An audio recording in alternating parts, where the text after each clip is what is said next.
আসসালামু আলাইকুম। ওয়ালাইকুম। দেখি তোমাকে তো আমি বলছি ঘরের মধ্যে তুমি লুঙ্গি পরবা না। লুঙ্গি বাংলাদেশের ঐতিহ্যবাহী পোশাক। লুঙ্গি পরে বসতে আরাম, লুঙ্গি পরে শুইতে আরাম, লুঙ্গি পরে খাইতে আরাম, সেজন্য আমি লুঙ্গি পরি। কিন্তু আব্বা, এই যে আপনি খাইতে বসলেও প্যান্ট পরেন, ঘুমাইতে গেলেও প্যান্ট পরেন, আপনার বাতাস ঢুকে কিভাবে? চুপ থাকো। আমার কোথা থেকে বাতাস ঢুকবে সেটা নিয়ে তোমার চিন্তা করতে হবে না। আমাদের পুরো বাড়িতে এসি লাগানো আছে। এই লুঙ্গি পরলে তোমাকে গরিব লাগে, তুমি আমার মতো সুন্দর পোশাক আশাক পরবে, তাতে তোমাকে স্মার্ট লাগবে। আপনি এই বয়সে যেরকম সাজগোজ আর মেকআপ মাইরা থাকেন, আপনাকে দেখতে মনে হয় স্টার জলসার কুটনি শাশুড়ি। কি বলে? আমাকে দেখতে কুটনি লাগে? তুমি আমার মেয়ের জামাই, না হলে থাপ্পড়ে তোমার দাঁত ফালাই দিতাম আমি। হাই, যাও লুঙ্গি চেঞ্জ করে ট্রাউজার পরে আসো। আরে না দুলা ভাই, তাকে কিন্তু লুঙ্গিতে ভালোই লাগে। ভাই আপনি বসেন তো, নাস্তা করেন। ধন্যবাদ মারিয়া। এই, তুমি হাত দিয়ে খাচ্ছ কেন? কি নোংরা! ছি!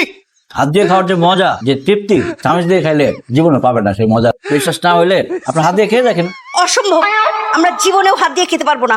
আপনারা খাইলে খান, না খেলে নাই। আমি সারা জীবন হাত দিয়ে খাই আসছি, হাত দিয়ে খামো। এই তুমি যদি হাত দিয়ে খাও তাহলে তুমি এখানে বসে খাইতে পারবে না, তুমি দূরে গিয়ে খাও, যাও। ধ্যাৎ, আমি নাস্তাই করবো না।